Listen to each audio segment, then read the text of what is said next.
चला तर मग आज आपण एक नवीन गोष्ट ऐकूया. गोष्टीचं नाव आहे वाघ्या आणि त्याचं गाणं. जंगलात वाघ्या खूपच भारी होता. त्याला एक वेड लागलं होतं. त्याला वेड लागलं होतं गाणं गाण्याचं. तो नेहमी म्हणायचा, मी जंगलाचा रॉकस्टार आहे, मी जंगलाचा रॉकस्टार आहे, माझं गाणं म्हणजे भन्नाट.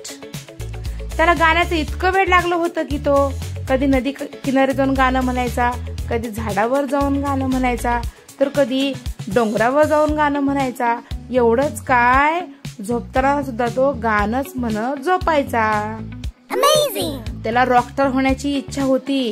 तो रॉकस्टार सारखं वागायचा, रॅम्प सुद्धा करायचा आणि सर्वांना त्या पद्धतीनंच बोलायचा. त्याला गाण्याचं इतकं वेड लागलं होतं की तो प्राण्यांना एकत्र करायचा आणि उगाच गाणं म्हणत बसायचा. या सारे या सारे या सारे या या आपण सारे गाऊया. त्याचं गाणं ऐकून सगळे प्राणी आपले आपले कान झाकायचे, पळून जायचे, वैतागून जायचे. पण पोपट एकदा त्याला म्हणाला, वा रे वाघ्या, तू गातोस की ओरडतोस? माकड लाजून म्हणालं, अहो वाघोबा, मी झाडावर पडून जाईन, बस करा हो.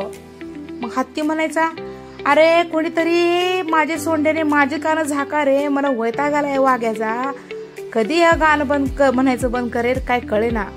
वाघ म्हणायचा, हा हा हा, माझं गाणंच भारी आहे म्हणून तुम्ही पिळवटता, म्हणून तुम्ही माझ्यावर जळता.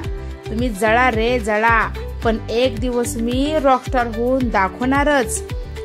एक दिवस त्याने गायन स्पर्धा ठेवली होती. सगळे प्राणी आले, ससा ढप्या, कासव शांत्या, चिमणी टिकी आणि शेवटी वाघ्या.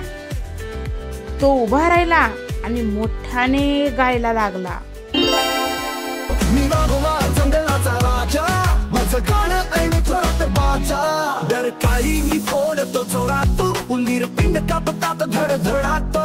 असं म्हणून त्याने डरकाळीच फोडली.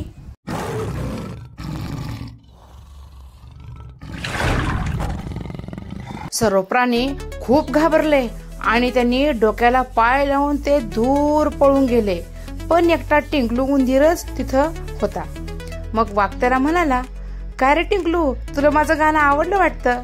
टिंकलू म्हणाला, कोणतं गाणं? मी तर कानात कापसाचे बोळे घालून निवांत झोपलो होतो, मला नाही माहित. हे ऐकून साऱ्या जंगलातले प्राणी मोठ्याने हसू लागले. साऱ्या जंगलात हसाच पिकला आणि वाघ सुद्धा खूप हसायला लागलं. या गोष्टीतून आपल्याला हे शिकायला मिळतं की आपल्याला एखादी गोष्ट आवडते, पण ती इतरांना पटते का नाही हेही बघायला हवं, नाहीतर सगळे पळून जातात, हो की नाही? धन्यवाद.